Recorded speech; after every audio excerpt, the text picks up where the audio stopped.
Hello again, everybody. I'm Snapper Lancaster. Welcome you to another edition of the Central Alabama High School Sports Show. Well, as we talked about the last couple of weeks, it's getting close to tournament time. Well, now some of our sports are right in the middle of their tournament times. Talking about basketball for just a second, we got quite a few teams here in the Birmingham area that have a chance to vie for a championship before their basketball playoffs are over with. Class 7A, for instance, you got Spain Park, Oak Mountain in the top 10, and of course Mountain Brook is always there. Mountain Brook and Spain Park have played I think at least three times this season. Spain Park's won a couple of them, if I'm not mistaken, and so both of the teams are still in the playoffs, and one of those two could easily win a 7A title in Class 6A. You got the Homewood Patriots, boys and girls. They've been in the top 10 all year long. Homewood has been ranked #1 on the girls' side, as a matter of fact, some. And in Class 5A, of course, the Winona girls have been #1. I think they've lost one game all season. And so the basketball playoffs are here upon us. They're already into area play, heading toward the finals. And so we've got quite a few teams with a possibility of winning a state title. Another sport that's right in the middle of their competition is wrestling. As a matter of fact, one of our coaches tonight will be a wrestling coach. He has 3 of his outstanding young athletes with him. We look forward to visiting with them. As always, we talk about tournament time here in the Birmingham-Jefferson County area. It doesn't matter what kind of sport it is, it seems like we have outstanding coaches, outstanding athletes in all the sports that end up giving Birmingham a chance to have state titles won in every school year. So we're looking forward to that. Folks, right now we're looking forward to visiting with our first guest. We'll take a quick break. We'll be right back and do exactly that.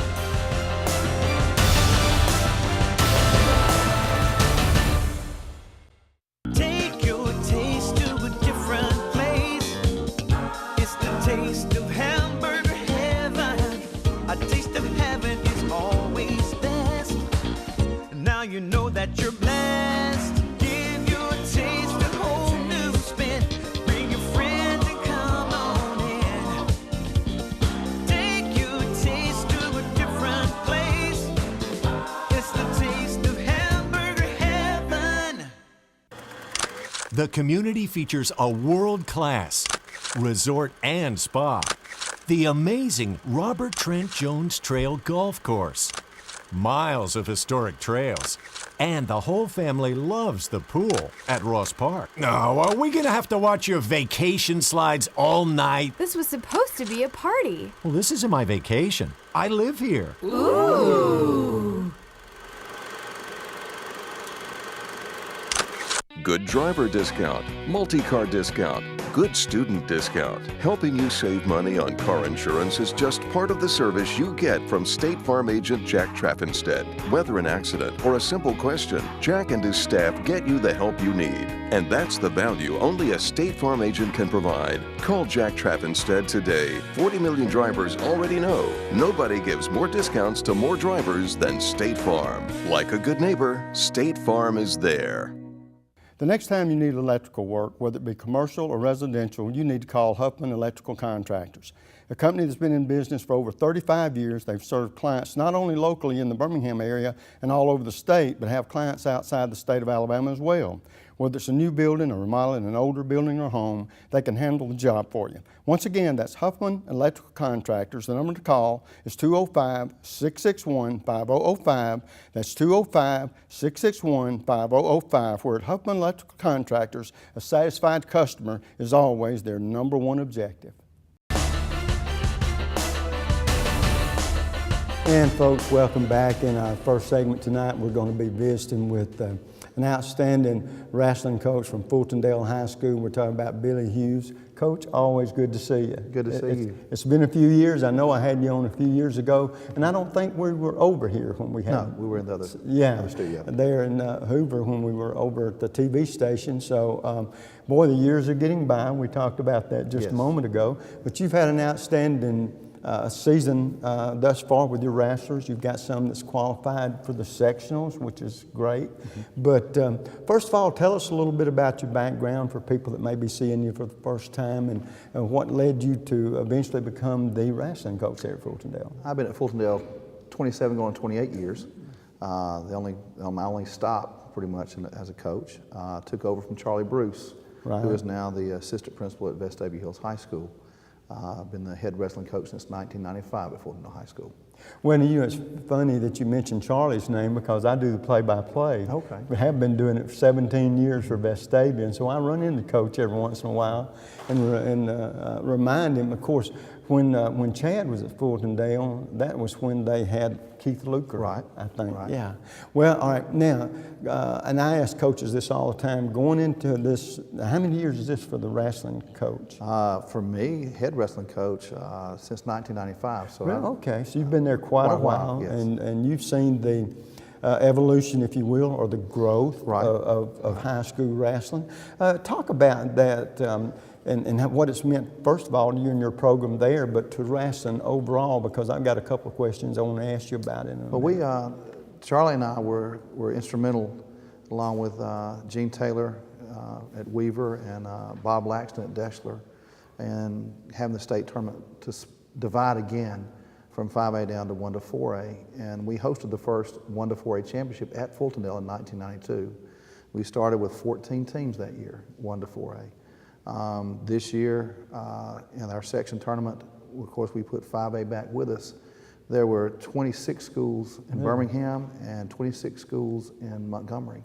So we're back up to 52 schools. So to multiply the sport, we divided. And it worked very successfully. There are a lot more small schools that see they can compete, can be competitive in the sport, and they're starting to jump in. Well, you know, and I said I was going to ask you something. I guess you saw this. It's on AL.com. They had this article about why high school wrestling's not growing. And so I had to read that, especially since I was going to have you on, and I noticed, you know, they talked about the three reasons. The very first reason said they don't think that there's enough competent wrestling coaches. Right. Could be some truth to that. I do not know. It's one of the sports that the more schools you get involved, the more coaches you get involved, and then of course the cost and the availability of space and things like that. And people take it for granted that every school can afford to do that or has enough interest in it to have people come out for wrestling. But I guess those are all valid reasons why it's sort of lagging behind, for lack of a better way. They're all valid reasons. To get a competent wrestling coach is vitally important. You can start a team, but if they're not being successful or somewhat successful, the kids lose interest and the program's dropped. Cost prohibitive. The wrestling mat is your biggest expense, and you're talking about anywhere from $9,000 to $9,000 to however much you want to spend for one. And the hotbed for growth right now is in Baldwin and Mobile County. That's what I'm understanding. Baldwin County, Jason Heath was my assistant coach the last 9 years. He's the new head coach for wrestling at Baldwin County High School. Satsuma City System is starting a team next year. My other assistant coach is at Satsuma City, so I lost both my assistant coaches for a good reason. Right. They're both starting brand new programs. So. Well, I know, and I've talked with you, I think we talked about it briefly the other day. I've had a relationship with Stephen Gaydosh there at Vestavia for years, know what a fine coach that he's been and how many wrestlers he's had. But that leads me back to my other question. Have you seen through the years, and you would be in a position to know this a lot more than I, the interest in wrestling pick up not only from a school standpoint, but from an athlete's competing standpoint? Absolutely. We're seeing Alabama wrestlers more successful on the regional level, the national level. A lot more All-Americans are being crowned by Alabama wrestlers. We've got several kids who have gone on to wrestling college who are doing extremely well on the college level.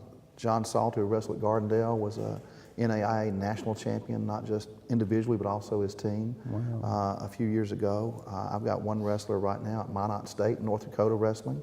I've got one at Marion Military here in Alabama Wrestling. So we've got Alabama wrestlers all over the United States wrestling because we don't have that many teams in the Southeast with wrestling for them to go to. Well, then, of course, then that brings us back to this year's team for you. Talk about, one, the expectations that you had for not only yourself but your team, and two, how they've ended up doing. We were extremely young this year. Only 2 seniors on the team and only 2 juniors on the team.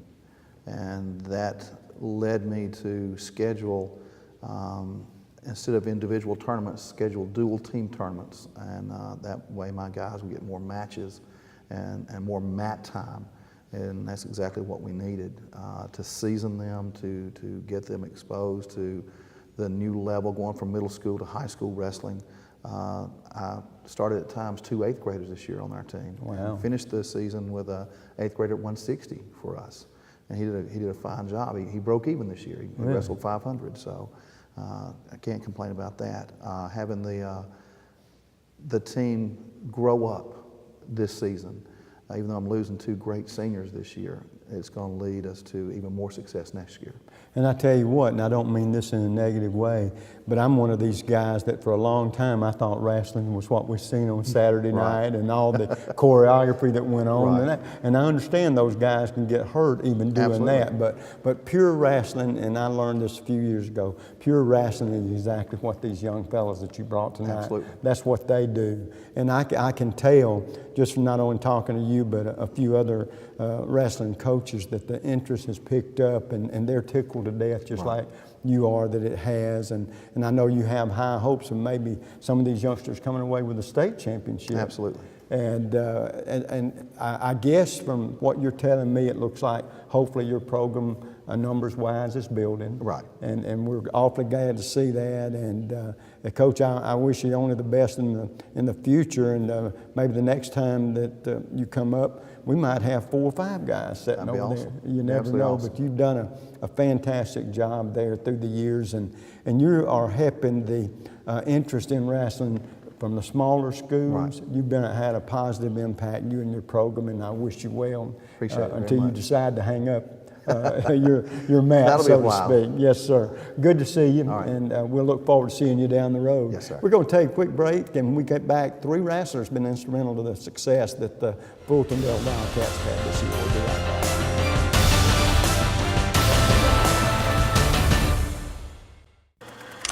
The community features a world-class resort and spa, the amazing Robert Trent Jones Trail Golf Course, miles of historic trails, and the whole family loves the pool at Ross Park. No, are we gonna have to watch your vacation slides all night? This was supposed to be a party. Well, this isn't my vacation. I live here.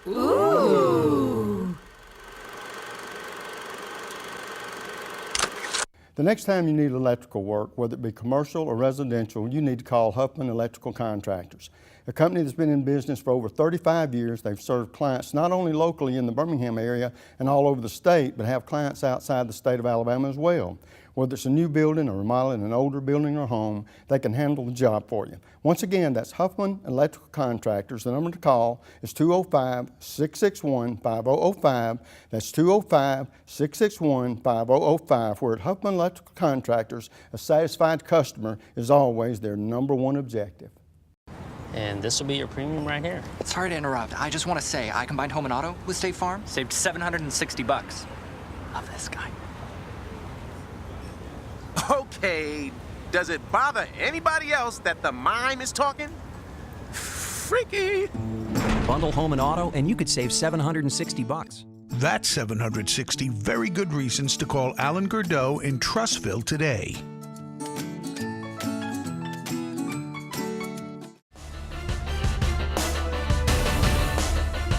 And folks, welcome back. As you can tell, I got 3 outstanding young athletes here that are wrestling for the Fultondale Wildcat program. Matter of fact, they're still wrestling because they've all won sectional matches and will go on and continue in the state playoffs. And sitting closest to me, Macon Edwards, a sophomore, and he wrestles in the 106-pound class, right? And then T.D. Murphy, a senior, and you wrestle in the 120-pound class. And Chase Melton, and you are 11th grader and wrestle in the 126-pound class. First of all, guys, like I was telling the coach kiddingly, but for a long time I thought the real wrestling was that on TV kind of stuff, okay? But I found out quick from being around Coach Gaydosh, who we talked about just a minute at Vestavia, and I've had grandsons that's wrestled some, and it's not what you see on TV. It's definitely a different animal, so to speak. One thing that I would ask each of you, and we'll start with you, Macon, What was it about wrestling that turned you on to it? I like the physicality, and not everybody can do it. Like, it's a certain breed that can wrestle. It's kind of an elite sport. Well, it is, and I'm going to wait to see what the other gentlemen say, and then I'm going to throw something at you. TD, what turned you on to it? The challenge it presented for myself.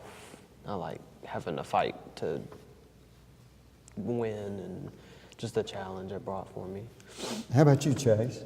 The challenge, and I like being with my friends and making a lot of friends wrestling, and it's what I like to do. Okay, well, one thing that I thought one of you might say too was the individuality of it. You're a member of a team, but it's an individual sport. You ain't got somebody passing you a ball or throwing you one or whatever. It's you against that person across from you. Let me tell you a little bit about these guys. First of all, Macon, this is outstanding. There ought to be a law against this, okay? This youngster was 86-0 this year. That's not for a career. That was this year's record, right? 86-0. Nobody. You wasn't going to take nothing off. Nobody, it looks like.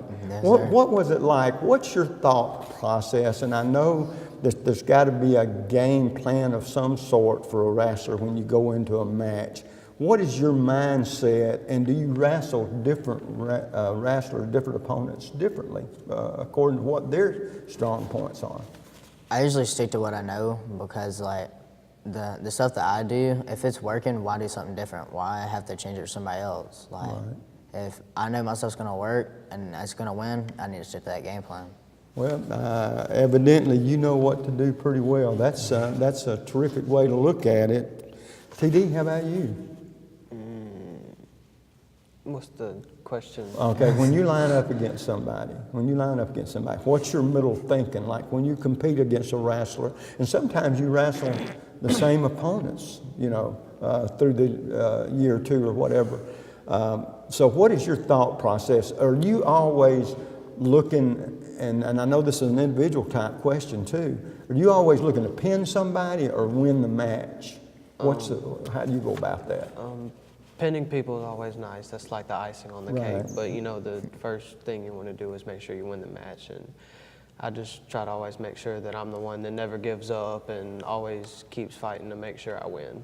And now, folks, he makes a good point here, because there's a scoring system. These guys don't have to knock somebody out or pin them to win a match. You just got to outscore them, right? But like you said, pinning somebody, that's sort of like icing on the cake. Chase, how about you? When you approach that mat, what is your thought process, and how well, especially, does it change sometimes when maybe you know something about your opponent? I go out there and wrestle hard, and if I know I'm wrestling a guy I wrestled before, I wrestle different, because I know they're wrestling, how they wrestle, and just go out there and wrestle hard and not give up. Yeah, now if you know something about somebody, should we take it for granted that automatic advantage you? You know, that you maybe know of a weakness, or you have a strategy, and if you stick to it, you have a better chance to beat that wrestler. But like TD was saying, the ultimate goal each match is to pin somebody. Yes. But that doesn't dictate whether you win or lose every time, right? Okay, first of all, let me tell you something else too. For TD, for instance, he wrestles in a 120-pound weight class, and you wonder, and I didn't realize this for a little while. It took me a short time to figure this out. You have them all the way from the least weight, the 106-pound class, and then it's all the way up to the heavyweight, which is what? How many? 285. 285 and up. So that's why this is more of a sport where you're going to wrestle against somebody where you have a fair chance to beat them, because they're in that same weight classification that you are. And for instance, TD, last year you were in the 113-pound class, and you were the state champ, right? Yes, sir. Well, congratulations last year. Now, the only thing about that, we expect you to do it this year. Yes, sir. Okay? But you expect that too, don't you? That's my plan. All right, guys, now we've talked a little bit about your on-the-mat exploits. Let's talk about something away from the mats for a little bit, because I talk to football players, baseball players, basketball, all kind of sports, and I like to know some individually about you guys, and here's what I ask. Is there, first of all, are wrestlers superstitious? A lot of other sports stars are superstitious. Or do y'all have a hobby or something that if you told me that, it would really surprise me, considering you're in this, what is a rough sport, wrestling, because it's a tough physical sport. But getting away from that mat, is there anything are you superstitious, or do you have something that you're good at, hunting, fishing, or maybe you write poetry? I don't know. I don't think that's it, but we'll start with you, Macon. What would surprise me about you? I like to shoot archery. Really? Okay. What is it about archery that you really enjoy? Because it's there's more of a sport to that than people realize, to learn how to shoot that. I'd call it a bow and arrow. I don't know what you call it, but you know, what is it about that you really enjoy? I like that you have to be precise with where you shoot, and that if your form's not right or it's not the same, it does everything else. So you have to be perfect every time. And that's your goal in wrestling, is to be perfect. Yeah, I was going to wonder how you were going to correlate that together, and that's absolutely right, correct. TD, how about you? I like playing hacky sack. I think all of us actually like doing that. It's just something Playing physical. what? Hacky sack.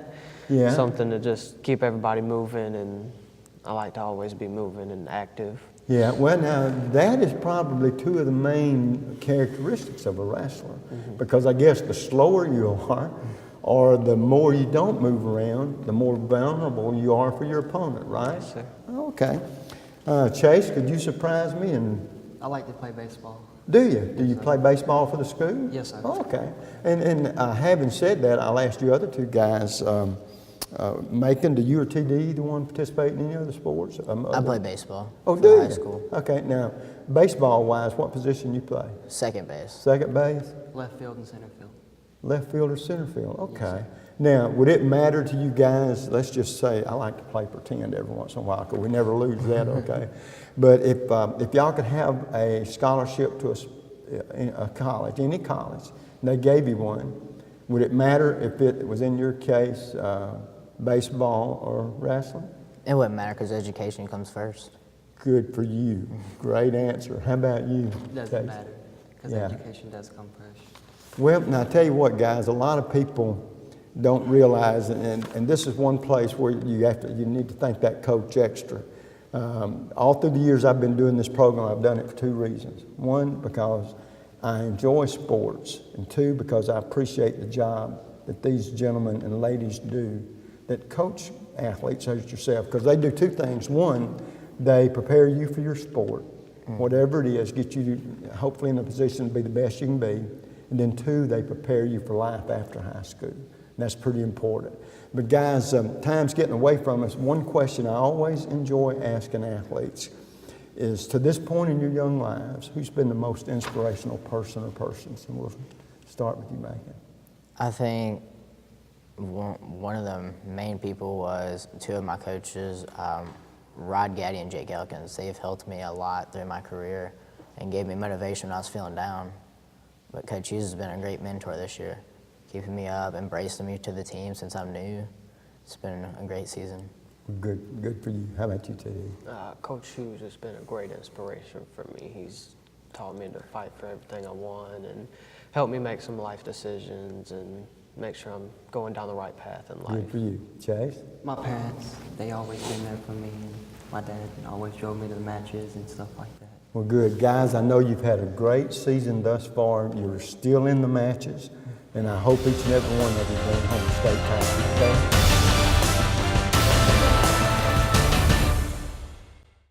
And this will be your premium right here. Sorry to interrupt. I just want to say I combined home and auto with State Farm. Saved $760. Love this guy. Okay, does it bother anybody else that the mime is talking?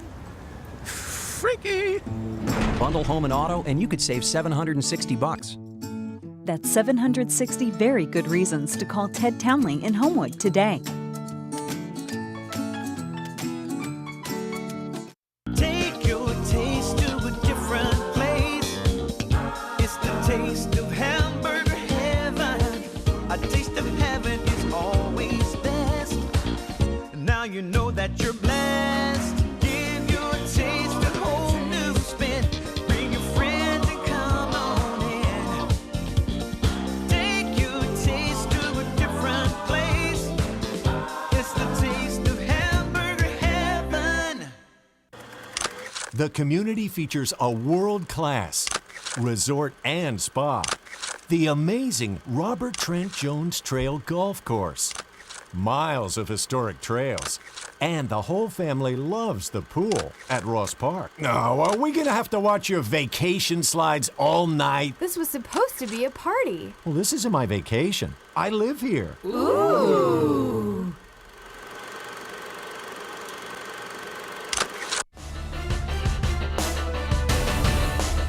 Hey folks, welcome back in this first segment tonight. As you can tell, I have a gentleman here. He's not dressed like a coach, and there's a reason for that. Of course, we're talking about Dr. Jeff Dugas of the Andrews Sports Medicine and Orthopedic Practice. And Jeff, always good to see you. Thanks, Snapper. Happy to be here. And I guess since you're coming in the attire you had in today, that means you had a busy day. Yeah, I have to apologize for that. I had every intention of throwing the coat and tie on, but I got delayed in the OR a little bit, had a long day, so sorry about that. I know that there are times when we talked about the fact that a lot of times athletes are now honing in on one sport, specializing on one, and there's pluses and negatives for that. But first of all, start talking about that a little bit, and we'll just go from there and see where it leads us. Sure. You know, sport specialization is not a new thing.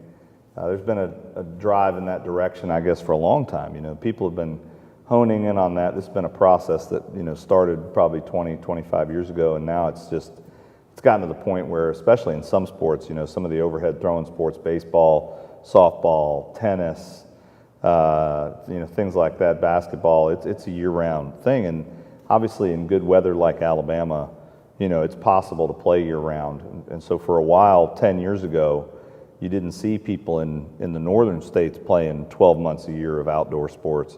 But now they've got indoor facilities up there where they can play 12 months a year of baseball and softball and things like that. So the overuse injuries that we see in those sports certainly have increased. And you know, the campaign that goes on is trying to prevent youth sports injuries. And as an example of how that trickles up, not trickles down, Billy Bean from the Oakland A's and he was in our office a few months ago when he was here for the SEC baseball tournament. And we were talking about how Major League Baseball's had a serious increase in Tommy John surgery in the last couple of years, to the point where there's up to I think double what it was maybe 5 years ago. I think they had 30-something of them.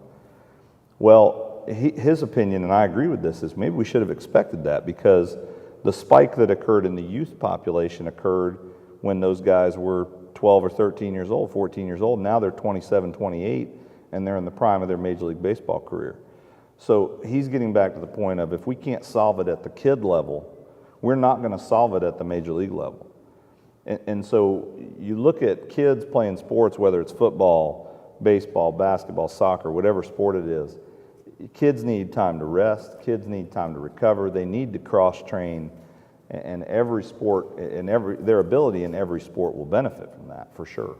Well, the one thing that I know that we're honing in, especially when it comes to the football injuries now, of course, there's always been the knee injuries and the arm injuries, but the biggest thing that's hit the last few years is concussions. That's right. And what kind of steps are being taken, and I know you're there at the ground roots level of it, especially for the high school athlete, because now the biggest thing, if there's a big hit or something like that, the first thing they're going to do is get that youngster out of there. Well, so the concussion world has definitely changed. You know, concussion means something a little different from when you and I were growing up. We know a lot more about it now. And concussions really have kind of taken over and dominated the landscape of what we deal with, especially in the contact sports like football. So we are a little more aware, and you know, we would be, one of the criticisms would be, is because we're so much more aware of some of the downsides to repeated concussions, are we over-calling it? Are we over-diagnosing it? My honest opinion of that is that we're not over-diagnosing it. I think we are appropriately training the athletic trainers of the world. Every coach in the state of Alabama that coaches at a high school or junior high school has to go through a certified concussion training to recognize and evaluate and understand what that means. In my 17 years here, I've never met a single coach, ever, one time, that had an intention to put a kid back in a dangerous situation. I just don't think that person exists in today's world, and if they do, I haven't met them yet. So I think the coaches and the trainers and the people that interact with these athletes are really doing a good job of teaching as well as understanding it. And the biggest issue that I think we have with concussions now is not an overdiagnosis, it's an underreporting. We tell the kids all the time, they have got to speak up. You don't want to have that third hit or that multiple hit game where you were a little goofy after the hit in the first quarter and more goofy after the hit in the second quarter, and by the fourth quarter you don't remember your name or where you are, and really you should have spoke up in the first quarter. And it's really up to the athlete to report that. If they don't report it, we can't act on that information. And not every headache is a concussion. Not every loss of balance is a concussion. Not every, I don't remember the play. Not every one of those things represents a concussion. It's a constellation of symptoms that you have to take in context with the athlete and knowing those athletes. And that's why the coaches and the athletic trainers who know these kids so well and interact with them on a daily basis are the ones that are most qualified to do that. And that just speaks to the importance of those positions. Well, I know when it comes to the concussion too, one of the things that the normal person such as myself that's not as closely involved as you are, the first thing you look at is helmets. Sure. And it seems like that every year they try to improve the helmet in such a way that it will take more of an impact. But like you and I and Dr. Kane in particular have talked about before, the athletes today as compared to yesteryear, they're quicker, faster, stronger. They are. And they're in better condition, and sometimes these hits that they make, they are violent hits. They are. And you can't, there's no question the technology, helmet technology has significantly improved. And excuse me, who wouldn't want their child to be in a good helmet? The helmets are commercially available. The parents can go buy them if the school doesn't provide them. They're expensive, and then the schools do a good job of providing the best that they can. The most important thing when it comes to a helmet, you can have the best helmet technology on earth. If it doesn't fit the kid properly, it's not going to do its job. So every helmet maker will tell you the helmet has to fit the head properly. So the most important day in a helmet's lifespan is the day it gets fit to that kid. Once you get past that, the kid's going to get hit. Helmets are there to take impact. It's not just the impact, though. There's a rotational component to it. There's a shearing component to it as the brain shears within the skull.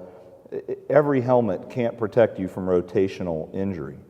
It may protect you from impact in certain planes, but it cannot possibly protect you from every rotational force. And one thing I think too that you just pointed out that people don't think about, lay people such as myself that are in the coaching profession, that head coach, you get an idea if a youngster's hurt, but the most important thing is for that youngster, like you say, to let the coaches just know how he's feeling, right, that things aren't exactly right. But of course, a lot of times a player doesn't want to do that for the simple reason the coach is going to take him out. So that's right. I guess the coaches have also got to say, guys, don't be afraid to tell us if you've taken a significant hit. Right, and so at the professional level, and with the trainers and the coaches, you know, the coaches and the trainers, you almost know what to look for. And you can tell in talking to a player, just in interacting with them, if they're okay, if they're all there, if they're looking a little glazed, if they're not quite right, if they're making bad decisions. We had one at Vestavia a couple weeks ago, and the way we knew it was a kid who normally makes a play or reads the progressions or reads the things that he's supposed to be doing on the field, and he was just not covering it. And we knew based on that he wasn't okay, and he wasn't going to speak up. But and that's where you got to walk up to that kid and you got to ask him, or you know, what's happening.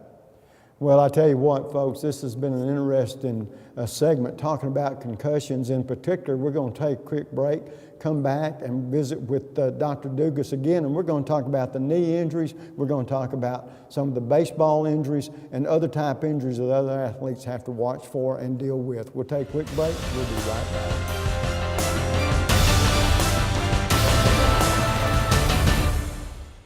Land of Frost Premium is America's best-selling 1-pound deli pouch, now available in 12 delicious flavors, including new flavors of mesquite turkey and cotto salami. High school athletes across the country ask for Land of Frost by name. These great items are available at your local grocer, including Piggly Wiggly, Food Giant, Western supermarkets, and many more. Land of Frost also makes other varieties of lunch meats, including deli shaved bistro and sub sandwich kits. Land of Frost is a proud sponsor of youth sports as well.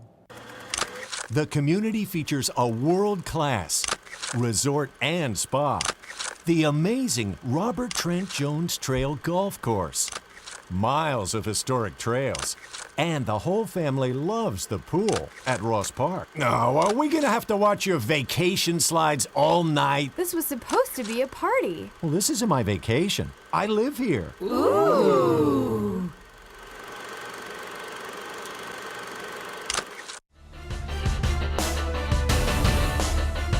And folks, welcome back. And once again, we remind you we're talking with Dr. Jeff Dugas of the Jim Andrews Sports Medicine and Orthopedic Center. And I tell you what, Dr. Dugas, talking about the concussion issue, probably the number one, especially for a football player, is we're talking about that knee injury. Yep. Now, to get to that specifically, I think the only difference in today's athlete and athletes of years ago is the technology in that field has grown immensely too. Talk about that a little bit, especially from that dreaded ACL injury.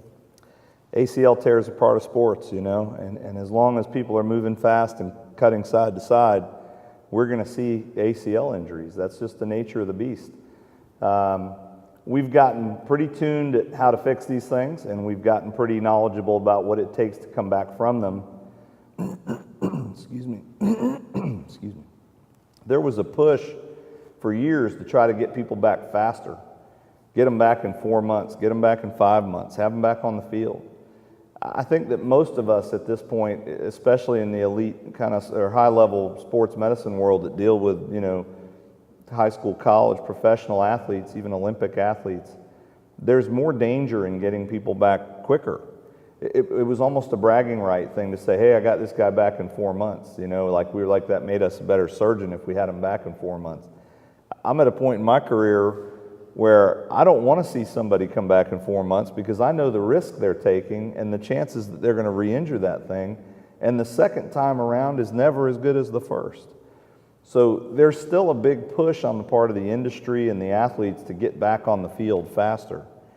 And our job as the sports medicine professionals is to get them back as quickly as they can safely participate in their sport and protect themselves. Biology does not happen faster in anyone's body. So if it takes somebody 8 months to get back and somebody 4 months to get back, the biology of healing is the same in both of those. And you want that graft to be vascularized, incorporated into the body. You want it to be functioning like a normal ACL.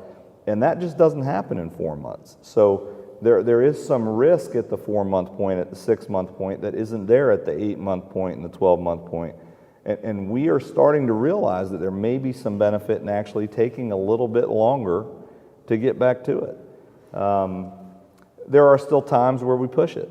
I had an occasion this week where I told a senior in high school that we were going to try to make it work without an ACL as a lineman and a senior, and he has a chance maybe to go play. If he can perform well, maybe go play at the next level. That's a tough decision for me to make or to recommend with a family, and it was a unique situation with this kid that doesn't happen very often. Normally we would tell that kid to get it fixed and see if he could walk on somewhere. It turns out that, you know, this kid actually tore his ACL 4 or 5 months ago and has been playing all summer with it, played the first 2 games with it, and it was only in the 3rd game that he had a problem. And so maybe we can kind of work through that a little bit with this. One other aspect I wanted to be sure that we got to touch on a little bit tonight was the fact that trying to make these parents understand that making a youngster specialize in one sport and wearing out his body too soon as compared to the fact we're used to you as a 2 or 3 sports star and use different parts of your body and then not wear out any in particular. Talk about it from that aspect, because I know now more and more it seems like the parents want their child, once they get to be a teenager or whatever, to find one sport, then let's do it 12 months a year. It's not just the parents, though. At the high school level, you know, the the football coach has the football player lifting football weights in the off season, even though they may be playing baseball or basketball. They still expect them to do their football stuff. The basketball coach expects his kid to play AAU basketball in the summer to maintain their skills. The baseball coach expects his kid to play travel ball in the summer. And so it's not just the parents, it's a combination of all of them. And don't forget the athlete. The athlete wants to do these things. It's not like they're being dragged kicking and screaming to go play AAU basketball or go play travel baseball or have a 7-on-7 tournament in football. This is part of the now culture of the high school athlete world. And I think that what you really have to look out for is not giving the body rest and trying to be a specific type of athlete when your body isn't prepared for that. As an example, I say all the time, you can't be a football player during baseball season and a baseball player during football season. If you've got a bunch of muscle on, you're a defensive lineman, and you've put on 20 pounds of muscle to play that position, you don't need to go try to take 500 swings in the batting cage. Chances are you're not loose enough to do that. And by the same token, you can't be bench pressing, maxing out in the weight room in the middle of baseball season if you're going to then go throw or pitch, after school in a game. Those things are mutually exclusive. So you kind of have to be a baseball player during baseball season and a football player during football season. Well, one thing that you have to look at too, Dr. Dugas, isn't the rewards are high by doing all that, but also the gamble you take with maybe hurting yourself, or the risks are a little bit higher too, aren't they? All the time. And we see those things, we have those discussions with patients about how they came to make the decision to I had one yesterday, yesterday was the holiday. Last week, I had a kid come in and I asked him what made him think he should be using creatine in the middle of August and September in football season. And creatine is a supplement that helps to build muscle, but it's an off-season supplement. And so kids can get this stuff. You can buy it at the gym, you can buy it at GNC, you can buy it anywhere. It's not illegal, but it's dangerous if you don't know how to use it properly. And that's just one example of not doing it right. It's no different than a bad technique in the weight room. It's no different than trying to throw a ball improperly or not running when you're not stretching before you run. If you and I didn't stretch before we ran, we'd tear something. Well, guess what they're going to do too? They're younger than we are, but they can still tear things. So got to prepare the body. Well, one thing, as time winds down and it gets away from us quickly, we're talking about the fact that sometimes we want to be so active that we overdo it. Yeah. And it's like we're in a hurry to get to nowhere sometimes, and instead of just backing off, being the best we can be. But in our society now, everything's about winning. You're not a success unless you're a winner. And there's nothing any further than the truth. And you know this as well as I do. You can gain, and I've had coaches in every sport tell me this, you can gain more from losing a game than you can winning one, because it's easy to be a winner. Yep. But you have to pick yourself up and just keep working at it and to be the best you can be to finally, if you are a loser, to become that winner, but you've worked so much harder at it. So I don't know. Sometimes it's almost like we send mixed messages, isn't it? I worked in Coach Jim Valvano's office when I was in college, and I can remember what he used to tell the kids on the first day of practice or when they'd come in for recruiting visits. He said, I want you to fail, because if you fail, I can teach you. If all you ever do is succeed, you're not going to get any better here. He would tell them, I can't wait for you to fail, and then I can teach you and make you better. Well, in the last couple of minutes we've got, Dr. Dugas, I think the thing that I would want you to try to relate to parents, coaches, athletes is the fact that probably the most positive thing you can do is the best you can not to overwork that body. That's right. I mean, there's such a thing, like you said, seasonal, and you can even play more than one sport, but you can't mix and mingle with the working out. No. Exercising from one into another. So if you could say something a little about that as we wind it down, maybe it might help someone along the way. You know, every athlete has to know their own body, and they have to know what their body's capable of, and they've got to be willing to speak up and say, I just can't do that today.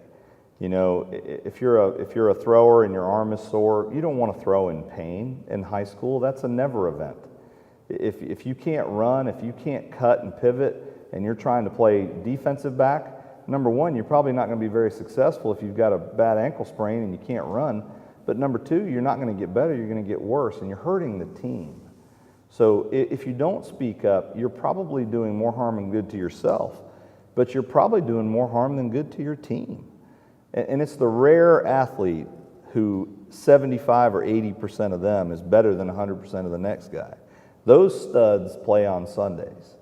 And you know, we're talking about a different brand of athlete. So I would tell parents and kids, pay attention to your body, listen to what your body is telling you. If it's trying to tell you something, you ought to be listening. Well, Dr. Dugas, as usual, it's always interesting to hear your perspective, how you try to look out after athletes, try to help them when they are recovering from injuries to get back to where they were, and always something new going on in the medical field. So we'll look forward to the next time. Absolutely. Thanks for coming by.